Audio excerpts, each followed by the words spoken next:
Ultimately, 121 athletes represented Australia, where they competed on the world stage and won this country 9 Olympic gold medals.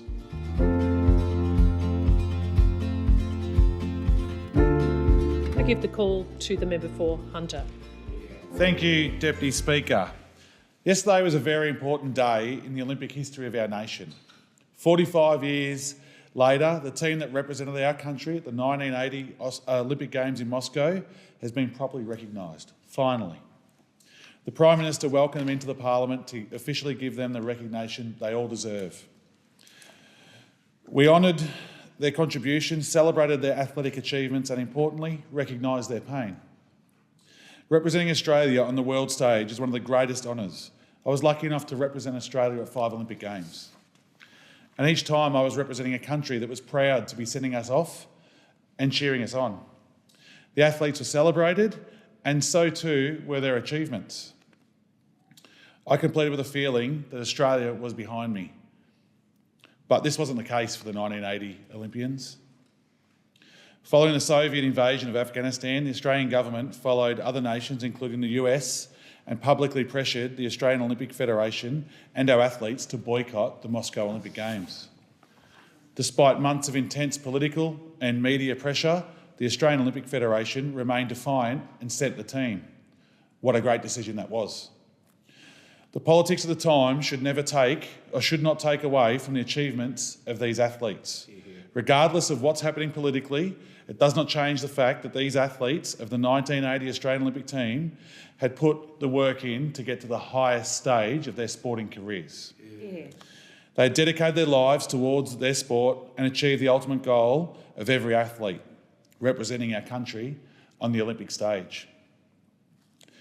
Not only should these athletes be recognised, but they should be celebrated as all other Olympians are in this country. To qualify for the Olympic Games, exceptional talent is only the start.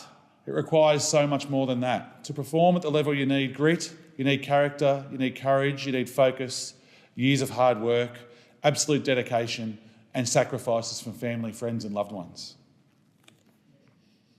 Athletes, their families and their teams spend a huge amount of time, energy on the pursuit to try and win an Olympic Games or even just to make an Olympic team. When that effort pays off, you are selected to represent our great nation, to don the green and gold and compete for Australia on the biggest sporting stage in the world. Should be a moment of pride and something that you cherish for the rest of your life. When you walk into the opening ceremony at the Olympic Games behind the Australian flag, you should draw strength from knowing the whole of Australia is with you. When you compete, you should feel that Australians of all sorts, everyday punters watching at home, to our leaders, our commentators, and just anyone in general, is all there having your back and watching you and cheering you on. And on your return, you should be welcomed home, celebrated for the inspiration you have brought to the next generation of Australians. The Australian government's boycott of the 1980 Olympics put our athletes in a terrible position. It unlocked a wave of public pressure to drop out of the Games. Some of our athletes were only teenagers, and instead of being able to focus on the sport with the backing of their nation, they had to navigate abuse and pressure like no Olympians have ever had to navigate, ever. Ultimately, 121 athletes represented Australia, where they competed on the world stage and won this country 9 Olympic gold medals. Speaker, it was an extraordinary achievement among 9 medals. Australia's won its first gold medal for Michelle Ford in the women's 800 metre freestyle and gold in also the 4 by 100 metre medley. These were Australia's first gold medals since the Munich Olympics of 1972. That's a very long drought, Speaker, and not one that we want to achieve again there. Yet the returning athletes were not celebrated as heroes. Instead, they were given the cold shoulder, or worse, were treated like traitors. And that's absolutely disgusting that they went through that. Yesterday in this place, we did our bit to fix the historical record. Yesterday on the 45th anniversary, we recognised all these amazing athletes' achievements and acknowledged that they were there They were competing for our country and they did an amazing job, and thank you for going over and doing that. Yeah. These Olympians should take pride in both their athletic achievement but also the strength and character that they had to stand up for themselves and to stand up for their country and go and compete for their country. There was also 17 people that actually didn't make it to an Olympic Games team. And to those 17 people, I say sorry to you for all the hard work that you put in, all the sacrifices that yourselves, your family members, your loved ones were put through for a sport that you loved and wanted to compete at the highest stage. We recognise you, and we are standing with you as well on this day also. To the team of 1980, you are Olympians. You are great Australians. You have earned your place in sporting history of our nation. You are an inspiration.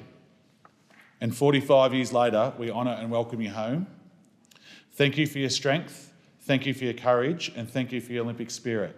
And Speaker, I could tell you I'm really looking forward to seeing what happens in LA 2028, to see our athletes over there competing and getting ready for the next crop of Olympians to come through for the amazing atmosphere that will be in Brisbane in 2032. It's going to be a spectacle like no other. It's going to make Sydney look like it was an amateur. So really looking forward to seeing what it is. And that's a high bar to have. And I'm from New South Wales, so it's a very high bar to have, right? But the Sydney Olympics were amazing. And what Brisbane is going to do, they're going to outshine every other Olympics that has been had in the world, and really looking forward to seeing it. And I just want to say to every Olympian out there, thank you for all your hard work, dedication, to the families and friends of Olympians as well. You guys are the driving force behind us to get us to wake up every day and to make sure that we can go and compete at the best we do. So the training and dedication and the time given from our coaches, all the support staff, everyone involved in making the Olympics happen, thank you for what you do. And remember, once an Olympian, always an Olympian. Cheers.